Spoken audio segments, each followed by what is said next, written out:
Mainit ang sikat ng araw nang umandar ang isang tricycle sa kabaan ng daan patungo sa isang kilalang resort sa Tagaytay.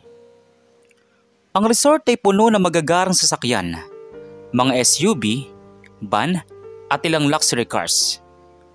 Halos lahat ng dumarating ay nakapormal na kasuotan. May mga mamahaling relo at bag pa. Ngunit sa dulo ng parking area, huminto ang isang tricycle. Mula rito, bumaba ang mag-ama, si Leo, isang lalaking nasa edad 40, at ang kanyang anak na si Lester, isang binatilyong nasa kolehiyo. Sa unang tingin pa lang, halata na silang hindi kabilang sa marangyang crowd ng reunion.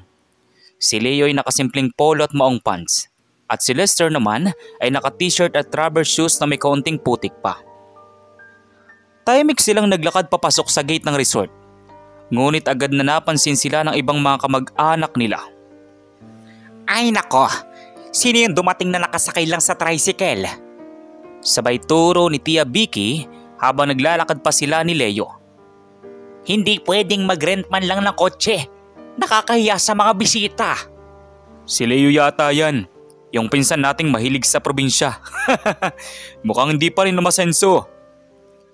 Ang mga tawa at bulungan ng mga kamag-anak ay umalingaw-ngaw. Si Lester ay bagyang yumuko, halatang nahihiya. Ngunit si Leo ay nananatiling kalmado. Sa halip na sumagot, ngumiti lamang siya at inalalayan ng anak papasok. Sa loob ng resort, may mga waiter na nakaputi. May mga staff na maayos ang ayos. Ang paligid ay elegante. May mga fountain, buffet, tables at mga dekorasyong halatang mamahalin. Ang host ng reunion ay si Ricky, pinsan ni Leo na kilalang negosyante sa lungsod. Siyang nag-organisa ng okasyon. Oh Leo, buti naman dumating ka pa rin. Sabay kindat. Next time, sumabi ka na lang sa amin ha. Sayang naman, tricycle lang. Ngumiti lang si Leo. Wala yun Ricky, basta makarating kami ni Lester. Ayos na. Hindi na sumagot si Ricky at ngumiti ng pilit bago bumalik sa mga bisita. Habang naglalakad si Leo at Lester sa paligid, ramdam nila ang mga matang nakatitig. Ilang mapangusga, ilan naman ay nagtataka. Maya-maya, nagsimula ng programa. May mga fa-games, kantahan at palakpakan. Si Leo at Lester ay tahimik lang na nakaupo sa gilid. Hindi halos pinapansin ng iba. Hanggang si tinawag ng MC ang pansin ng lahat. Mga kamag-anak, ngayon ay gusto kong pasalamatan ang ating mga sponsor at partners para sa event. Pero bago yan, may gusto akong batiin. Bumukas sa mga pinto ng event hall. Sabay-sabay na yumuko ang mga waiter na parang may dumarating na napakahalagang bisita. Dahil doon ay ang lahat ay napalingon. Isang lalaking naka-black suit ang pumasok, bit-bit ng kanyang assistant. Ngunit hindi pa man siya makarating sa harap, tinipik ng manager ang isa sa mga waiter at bumulong. Nandito lang may-ari, luhod mga bata. Isa-isang lumuhod ang mga waiter at isang eksena ang nagpatigil sa lahat ng ingay sa loob ng hall. Ay sino yan? Bakit lumulod ang mga waiter? Siguro yung boss ng resort, baka kaibigan ng manager. Ngunit ang uminto sa gitna ang lalaking nakasuot, inalis niya ang kanyang shades at ngumiti. Sa di kalayuan, lumapit siya kay Leo. Sir Leo, nandito na po ang lahat. Pasensya na po kung hindi agad nakapag-prepare ng VIP area para sa inyo. Parang may sumabog na tahimik na bomba sa paligid. Lahat ng naroroon ay natigilan. Dahan-dahang napatingin si Ricky, si Tia Vicky at ng iba pa sa mag-ama. Si Lester ay halos hindi makapaniwala. Lumapit ang manager ng resort at yumuko rin. Sir Leo, salamat po at kayo mismong bumisita ngayon. Kami po ay lubos na nagpapasalamat sa inyo. Dahil kung hindi nyo pinundar ang resort na ito, wala po kaming trabaho ngayon. Nagkatinginan ng mga kamag-anak. Ang resort na akala nila'y pagmamay-ari ng ibang tao, si Leo pala ang tunay na may-ari. Ang lalaking tinatawanan nilang mahirap, ang sinabihan nilang walang asenso ay siyang nagpapatakbo pala ng buong lugar. Tahimik si Leo. Ngunit hindi maikakaila ang dangal sa kanyang tindig. Si Lester ay napangiti. Sa unang pagkakataon, nakita niyang tumingin ng may respeto ang mga dating nang mamaliit sa kanila. Hindi naman kailangan ng magarang sasakyan para mapatunayan kung sino ka. Sabay ngiti sa anak. Ang mahalaga, marunong kang magpakumbaba kahit gaano kataas ang narating mo. Sa gabing iyon, nag-iba ang ihip ng hangin sa reunion. Ang mga waiter na kanina ay abala, ngayon ay maingat sa bawat kilos nila. Ang mga kamag-anak na dati mayabang, ngayon tahimik at nagpipilit makipagkaibigan muli kay Leo. Ngunit si Leo, gaya ng dati, ay kalmado pa rin. At ang tanging ginawa lamang ay ngumiti at anyayahan silang lahat sa buffet table. Matapos ang nakakagulat na pangyayari sa reunion, halos lahat ng kamag-anak ni Leo ay tila natahimik. Ang mga dati nagtatawanan, ngayon ay natahimik na lamang na nakatingin habang si Leo at si Lester ay inaalalayan ng mga waiter papunta sa VIP area. Ngunit habang kumakain ang lahat, napansin ni Lester na tila malalim ang iniisip ng kanyang ama. Tahimik lang si Leo, nakatingin sa paligid ng resort na siya mismo ang nagtayo. Ang mga ilaw, hardin at fountain, lahat iyon ay bunga ng ilang taong pagsisikap at sakripisyo. Pa, bakit hindi mo sinabi sa kanila na ikaw palang may-ari? Ngumiti naman si Leo, sabay inabot ang baso ng tubig. Anak, minsan, mas magandang manahimik muna. Hindi mo kailangang ipaliwanag sa mundo kung sino ka. Darating ang panahon, sila na mismong makakakita. Habang patuloy ang programa ng reunion, bumalik sa isipan ni Leo ang kanyang nakaraan. Ang mga panahong halos walang-wala sila. Noon, isa lang siyang construction worker. 20 anyos pa lamang siya nang iwan siya ng kanyang kasintahan dahil sa kahirapan. Ang tanging kasama niya noon ay ang kanyang sanggol, si Lester. Minsan, tanging pandesal at kape lang ang kanilang ulam. Minsan naman, tubig na may asukal, ngunit kahit ganoon, hindi siya sumuko.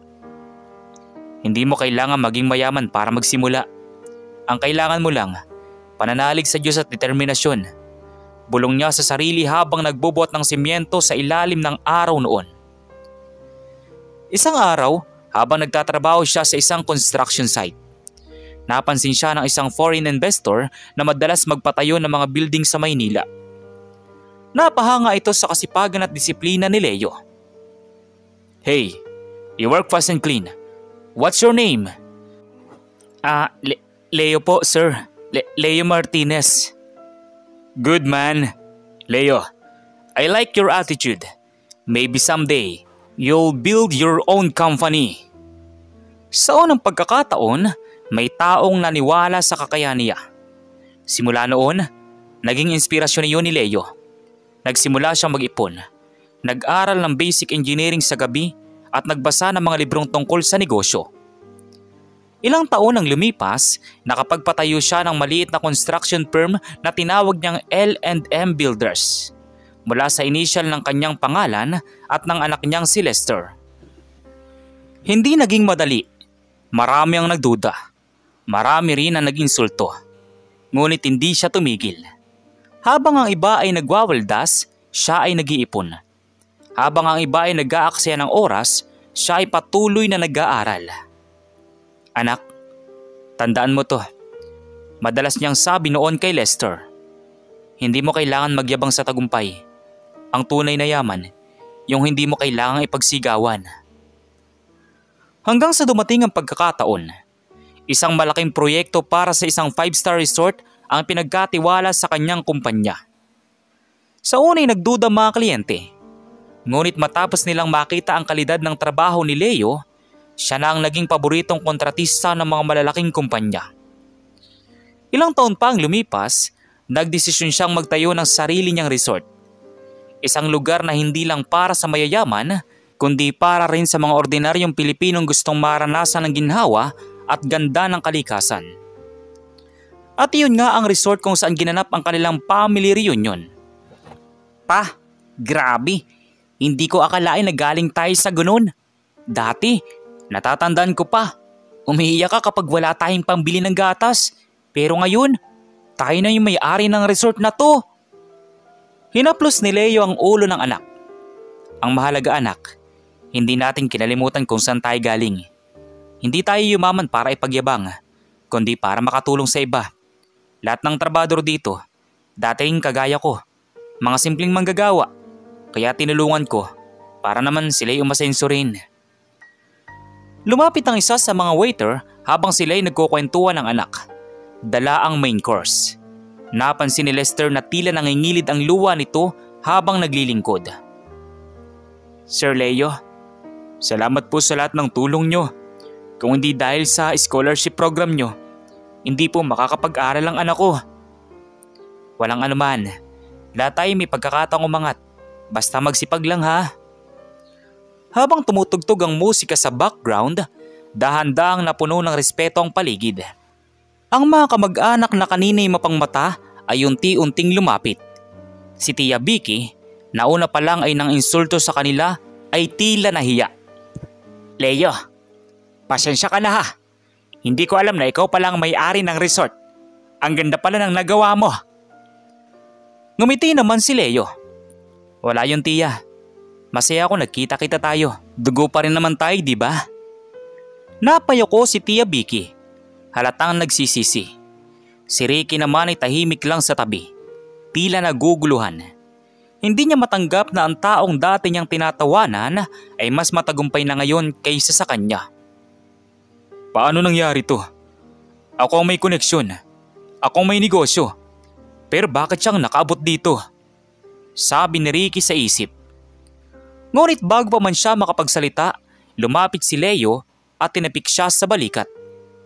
Ricky, kung gusto mo, tutulungan kitang magpatayo ng branch ng resort sa lupa ninyo sa Batangas. Alam kong magaling ka sa marketing. Pagsamahin natin ang lakas natin. Napamulagat si Ricky. Hindi niya akalaing ganun pa rin kabuti si Leo. Salip na gantihan siya, inalok pa siya ng tulong. Ang gabi natapos sa tawanan at pagkakaisa. Ang mag-ama na kanina'y minamaliit, ngayon ay tinitingala na ng lahat. Kinabukasan, matapos ang engranding reunion, tila may kakaibang pagbabago sa hangin sa loob ng resort. Kung dati ay puro yabangan, ngayon ay puro pasasalamat at paghingi ng tawad ang maririnig. Ang resort na dati ay mistulang simbolo ng marangyang pamumuhay ay biglang naging lugar ng pagkakaisa. Halos lahat ng kamag-anak ni Leo ay hindi pa rin makapaniwala na ang tahimik at simpleng lalaki na iyon ay siyang may-ari ng Blue Horizon Resort. Isa sa pinakakilalang destinasyon sa Tagaytay. Ngunit para kay Leo, hindi yun tungkol sa pagmamay-ari o kayamanan.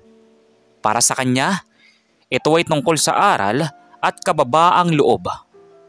Pa, ang dami nilang biglang bumabait sa atin ngayon. Sabi ni Lester habang nagkakape sila sa beranda ng resort. Dati, halos hindi man lang tayo kinakausap. Normal yan anak, sagot ni Leo. Minsan, kapag may pera ka, lahat gustong lumapit. Pero tandaan mo, hindi lahat ng lumalapit ay totoo. Kaya piliin mo kung sino ang pagkakatiwalaan mo. Habang nag-uusap sila, napansin ni Leo na papalapit sina Ricky, Brian at Tia Vicky. May bitbit silang prutas at ilang regalo. Mga sinyalis ng paghingi ng tawad. Leo, pwede ba kaming makausap ka sandali? Ngumiti naman si Leo. Siyempre naman Ricky, maupo kayo. Tahimik silang naupo sa harap ni Leo. Ang dati mayabang na tono ni Ricky ay napalitan ng kababaang loob. Si Tia Vicky naman ay hindi makatingin ng diretsyo. Halatang nahihiya pa rin kay Leo. Leo, pasensya na talaga sa mga nasabi namin kahapon. Hindi namin alam na ikaw palang may-ari nito. Maling-mali kami. Totoo yun, Leia. Nahiya talaga ako sa sarili ko. Ang dali naming umusga dahil lang sa tricycle. Nakalimutan kong hindi sukatan ng halaga ng tao ang itsura o sasakyan niya. Napatahimik si Leo sandali. Tila nag-iisip kung ano ang tamang sasabihin. Si Lester naman ay nakatingin sa ama. naghihintay ng reaksyon. Wala na yon. Ang importante ngayon, nagkita-kita tayo at nagkapatawaran.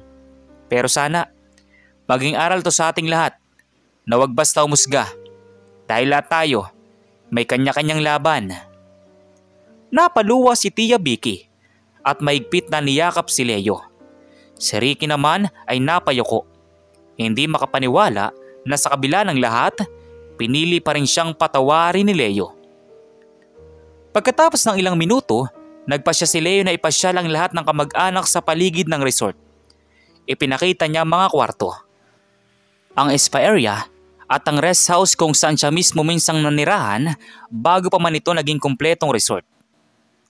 Habang naglalakad sila, hindi mapigilan ni Ricky na mamangha. Grabe Leo, ikaw lang palang utak sa likod ng lahat ng to. Akala ko dati, puro swerte lang. Hindi swerte Ricky, sakripisyo. Maraming beses akong halos sumuko.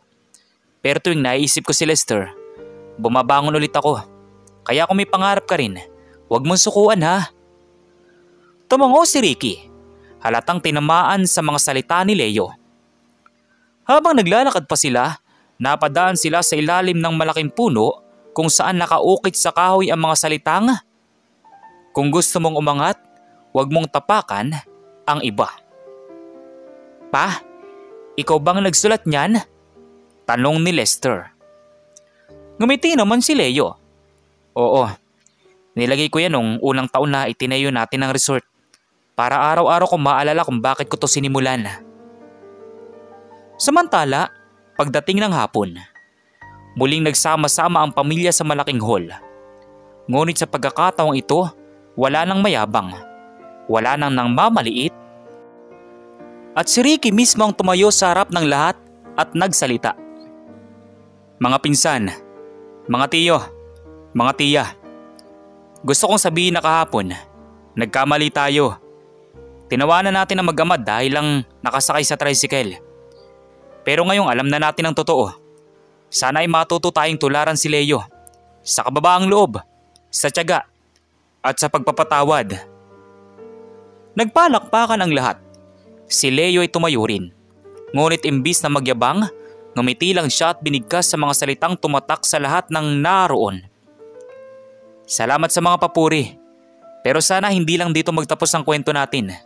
Ang tunay na tagumpay ay yung marunong kang magpatawad at tumulong sa iba kahit hindi nila ito hinihingi.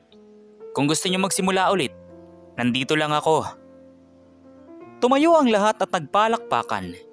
Ilan ay napaluha, ilan ay napangiti. At ilan naman ay yumakap sa isa't isa. Si Lester, habang pinagmamasdan ng kanyang ama, ay tila lalong humanga. Sa gabing iyon, muling nagtipon ng pamilya. Ngunit ngayon, hindi na dahil sa kayabangan, kundi dahil sa pagkakaintindihan. Ang mga dating mayabang ay naging mapagpakumbaba. Ang mga dating tahimik ay nagkaroon ng boses. At sa gitna ng lahat, nakaupo si Leo at Lester, magkatabing nakangiti, habang pinagmamasdan ng mga ilaw ng resort na sila mismo ang bumuo. Mula sa simpleng pangarap hanggang sa matagumpay na realidad. Pa, proud ako sa iyo. Hindi lang dahil mayaman ka, kundi dahil marunong ka magpatawad. Hinaplos ni Leo ang balikat ng anak. At ako rin anak, proud ako sa iyo. Kasi hindi mo kailanman ikinahiya ang pagiging simple natin. Habang lumulubog ang araw sa likod ng bundok, kumikislap ang mga ilaw ng resort na parang mga bituin. Isa yung paalala na kahit gaano kaliit ang simula, basta may pusong matatag at mapagpakumbaba, darating din ang araw ng pagbangon. Makalipas ang 1 linggo matapos sa makabuluhang reunion, tila may bagong pag-asa sa bawat miyembro ng pamilya. Ang dating alitan at inggitan ay napalitan ng pagkakaisa at pagnanais na magsimula ng panibagong kabanata. Si Leo, bagaman abala sa pamamahala ng Blue Horizon Resort, ay hindi tumigil sa pag-iisip kung paano pa niya pantutulungan ang kanyang mga kamag-anak. Para sa kanya, hindi sapat na siya lang ang umangat. Nais niyang isama ang buong pamilya sa pag-asenso. Lester anak, naisip ko, panahon na siguro para gumawa tayo ng bagong proyekto. Hindi lang para sa atin, kundi para sa lahat ng kamag-anak natin. Wika ni Leo habang nagkakapi sa beranda. Ano po yun pa? Gaya rin ba ng resort? Hindi eksakto. Iniisip kong magtayo ng family cave. Isang lugar kung saan pwedeng magtagpo, magkwentuhan at magsimula ng idea. Lahat ng kamag-anak natin, bibigyan natin ng papel. Napangiti si Lester. Alam niyang hindi lang negosyo ang nasa isip ng kanyang ama, kundi isang proyekto para muling pagtibayin ng pamilyang minsang nahati ng inggit. Kinabukasan, ipinatawag ni Leo ang lahat ng kamag-anak sa function hall ng resort. Isa-isa silang dumating. Si Ricky, Tia Vicky, Brian at pati na rin ang mga pamangkin na matagal nang hindi nakikita. O Leo, ang aga mo namang magpatawag ng meeting. Akala ko business trip ulit. Business nga, pero hindi lang basta negosyo. Gusto kong lahat tayo makisama. Ang pangalan ng cave, The Martinez Grounds. Nagkatinginan ang lahat. Si Tia Vicky ang unang nagsalita. Kate, maganda yan. Pero saan natin sisimulan? Simple lang. May lupa tayo sa tabi ng resort. Doon natin itatayo. Si Ricky ang bahala sa marketing at social media. Si Brian naman sa design. Si Lester at ako sa operations. Lahat kayo, may parte dito. Walang iiwanan. Sandaling natahimik ang buong hall. Ang dati nagkakahiyaan at nagkakampihan, ngayon ay tila isang grupo na muling nagkakaisa. Si Ricky ay nakangiti, halatang natuwa sa idea ni Leo. Leo, salamat ha. Hindi ko akalain na isasama mo pa rin kami dito. Matapos lahat ng ginawa namin noon, ikaw pang unang nag-abot ng kamay. Ricky, pamilya tayo. Lahat nagkakamali. Ang mahalaga, marunong tayong bumawi. Makalipas ng ilang araw, nagsimula ng construction ng cave. Hindi na iba kay Leo ang tanawin ng mga trabahador. Ngunit ngayon ay mas personal ito. Dahil ang mga kasama niyang nagbubuhat ng materyales ay ang mismong pamilya niya. Si Lester ang namamahala sa mga estudyanteng pamangkin na nagtutulong sa design ng cave. Si Tia Vicky naman na nag-aasikaso sa menyu ng pagkain. Ang dating tahimik na pamilya, ngayon puno ng tawanan at kwentuhan habang nagtutulungan sa iisang proyekto. Pa, ang saya pala kapag lahat nagtutulungan. Iba yung pakiramdam na may ginagawa kang bagay hindi lang para kumita, kundi para magsama-sama ulit ang pamilya. Tama ka anak, kasi ang tunay na tagumpay, hindi nasusukat sa dami ng pera o negosyo, kundi sa dami ng pusong napasaya mo. Pagkalipas ng 2 buwan, natapos ang construction ng cave. Modern rustic ang disenyo nito. May mga kahoy na mesa, hanging lights at malaking signage sa labas. The Martinez Grounds, kape, kwento, pamilya. Dumating ang araw ng pagbubukas. Maraming bisita nagpuntang mga turista, kapitbahay at maging ilang kilalang personalidad sa lugar. Ngunit higit sa lahat, naroon ang buong pamilya ni Leo. Ngayong araw, ipinagmamalaki natin buksan ang isang negosyo na hindi lang simbolo ng tagumpay, kundi ng pagkakaisa. The Martinez Grounds, sabi ng MC. Palakpakan ang lahat. Si Leo, si Lester at ang buong pamilya ay magkakasamang nagputol ng ribbon. Habang kumikislap ang mga kamera, may mga luha ng tuwa ang pumapatak sa ilan. Pagkatapos ng seremonya, nagsalita si Leo sa harap ng mga bisita. Marami sa atin ang dumaan sa hirap, sa pangungutya at sa pagkakahiyaan. Pero ngayon, gusto kong ipakita na kapag pinili mo magpatawad at magtulungan, mas matamis ang tagumpay. Ang cave na ito ay para sa lahat ng gusto magsimula ulit, kahit gaano kaliit, basta may puso. Palakpakan muli ang lahat. Si Ricky ay lumapit at niyakap si Leo ng mahigpit. Salamat Leo. Tinuruan mo kaming muli kung anong ibig sabihin ng pamilya. Hindi ako nagturo Ricky. Pinakita lang natin sa isa't isa na may pag-asa pa kahit ilang beses tayong magkamali. Lumipas sa mga buwan at naging matagumpay ang The Martinez Grounds. Maraming turista ang bumabalik. Hindi lang dahil sa masarap na kape, kundi dahil sa kwento ng pamilya sa likod nito. Si Lester ay unti-unti nang natuto sa negosyo. Minsan, habang abala sa counter, may mga customer na nakilala siya bilang anak ng may-ari ng Blue Horizon Resort. Ngunit kagaya ng kanyang ama, hindi siya nagyayabang. Nakangiti lang siya habang nagsisilbi ng kape. Pa, minsan, gusto ko rin sanang palitan ng tricycle natin. Pero naisip ko, baka mas maganda kung yun pa rin ang gamitin natin. Paalala kasi yun kung saan tayo galing. Tama ka anak, ang tricycle na yan, simbolo ng pinagdadaanan natin. Hindi kahihiyan yan. Yan ang patunay na kahit saan ka man magsimula, pwede kang umabot sa tuktok. Habang lumalalim ang gabi, tahimik na pinagmamasdan ni Leo ang cave na puno ng liwanag at tawanan. Mula sa dating pangungutya at pangmamaliit, ngayon ay puno ng respeto at pagmamahalan. Ang pamilya na minsang watak-watak, ngayon ay nagkakaisa. Ang dating tricycle na kinahihiya ng iba, ngayon ay nakaparada sa gilid ng cave bilang simbolo ng tagumpay. May maliit na karato lang nakasabit, dito nagsimula ang lahat. Lumipas ang ilang buwan mula nang magbukas ang The Martinez Grounds. Unti-unti itong naging tanyag sa buong Tagaytay. Hindi lang dahil sa masarap na kape at tanawin, kundi dahil sa inspirasyon sa likod ng bawat tasa. Araw-araw, may mga bumibisita sa cave, mga pamilya, magkasintahan at maging mga estudyante. Ngunit may isang bagay na palaging napapansin ng mga customer. Isang lumang tricycle na nakaparada sa gilid ng cave, malinis, makintab at may nakasulat na mga salitang, "Dito nagsimula ang lahat." Para kay Leo at Lester, hindi yun basta lumang sasakyan. Isa iyong alaala, isang simbolo ng lahat ng pangungutya, pagod at sakripisyong naging daan sa kanilang tagumpay sa buhay. Pa, ang daming nagpapakuha ng litrato sa tricycle natin. Minsan, may nagtatanong kung bakit hindi mo na lang palitan ng bagong motor o kotse.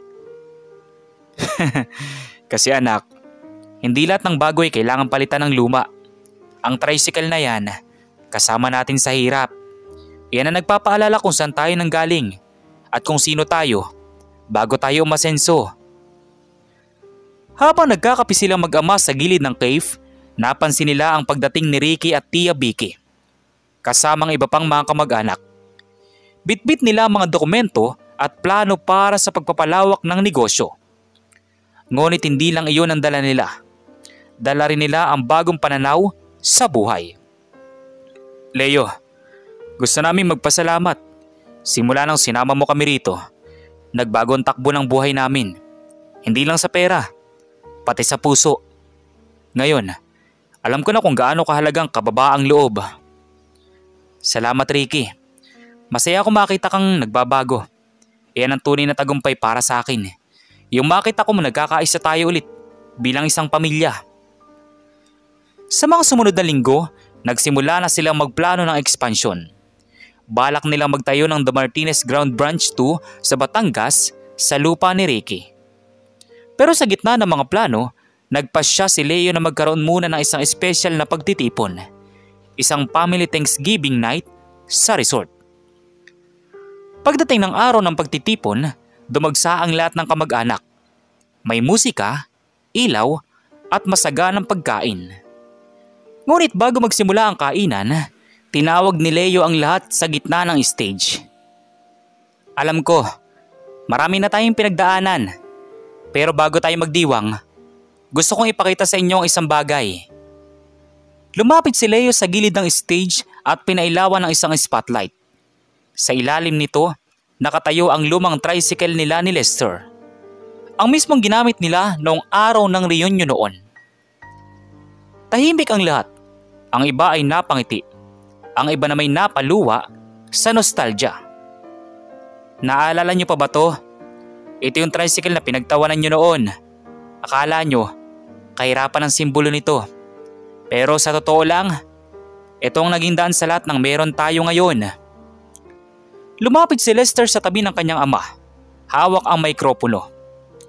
Ang tricycle na to, ang dahilan kung bakit natutunan kong hindi dapat ikaya ang pinanggalingan mo. Dito kami nagsimula. At dito rin namin natutunang ang respeto ay hindi nakukuha sa pera, kundi sa ugali. Napuno ng palakpakan ng hall. Ang mga waiter at staff ng resort ay nakangiti rin. Dahil alam nila ang buong kwento ng mag-ama.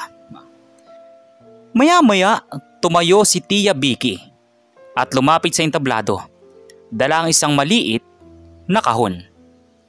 Leo, gusto naming ibalik ito sa iyo. Ito yung munting tanda ng aming pasasalamat. Binuksan ni Leo ang kahon. Sa loob ay may nakaukit na miniature model ng tricycle. Gawa sa kahoy at may nakasulat sa ilalim. Ang tricycle ng pag-asa. Simbolo ng kababaang loob. Halos maluwa si Leo habang tinitingnan iyon.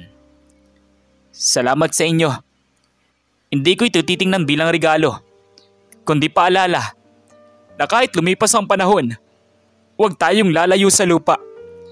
Dahil kapag nakalimutan natin kung saan tayo nanggaling, pawawala rin kung sino tayo. Naluluwang sabi ni Leo. Pagkatapos ng talumpati, nagsimula na ang pagtitipon. May kantahan, tawanan, at muling pagkukwentuhan ng mga alaala. Ang gabi na puno ng init at pag-ibig ng pamilya. Habang tumitingin si Leo sa paligid, napansin niyang halos lahat ay nakangiti. Ang mga dating may tampuhan, ngayon ay nagtutulungan na. Ganito palang tunay na kayamanan, hindi pera. Hindi negosyo, kundi ang makita mong buo at masayang pamilya mo. Sabi ni Leo sa isip. Lumapit si Lester sa ama at tinanong, Pa, kung sakaling dumating ang araw na ako naman ang mamamahala sa resort at cave, anong gusto mong unang baguhin ko? Ngumiti si Leo at tinapik ang balikat ng anak. Anak, sana wala kang baguhin. Pero kung may isa mang bagay na dapat mong dagdagan, yun ay ang kababaang loob. Dahil kahit gaano kataas ang marating mo, kapag marunong kang yumuko, hindi ka kailanman babagsak. Tumango si Lester at sabay silang tumingin sa lumang tricycle na nakasindi ng ilaw. Tila nakangiti sa kanila. Kinabukasan, bago tuluyang magbukas muli ang cave, pinasulat ni Leo ng bagong karatula sa harap ng resort at cave. Sa karatulang iyon, nakaukit ang mga salitang, ang tunay na tagumpay ay hindi nasusukat sa taas ng iyong narating, kundi sa kababaang loob mong bumalik sa pinanggalingan. Habang unti-unting sumisikat ang araw sa Tagaytay, marahang umandar ang lumang tricycle sa kalsada. Si Leo ang nagmamaneho, habang si Lester ay nakasakay sa likod, nakangiti at bitbit ang mainit na kape mula sa cave. Habang binabaybay nila ang daan, maraming tao ang kumakaway, mga trabador, mga bisita at ilang kamag-anak. Sa simpleng pag-ikot na iyon, alam ni Leo na natupad na niya ang tunay na pangarap. Hindi lang umangat, kundi maiangat din ang iba. At sa bawat pag-ikot ng gulong ng tricycle, tila nagpapaalala ito sa lahat na minsan ang pinagtatawanan mong sasakyan, siya palang magdadala sa iyo sa tagumpay. Ang mensahe sa kwentong ito, huwag kailanman maliitin ang taong tahimik, simple o mahirap. Dahil baka sila pa ang tunay na mayaman, hindi lang sa pera, kundi sa puso at kababaang loob. Kayo, ano pong masasabi niyo sa kwento natin ngayon?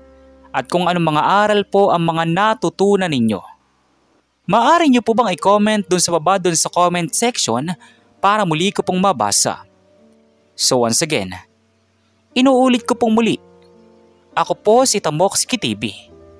Kita-kita po tayong muli sa mga susunod pa nating maraming mga video. Thank you and God bless you all. Peace out.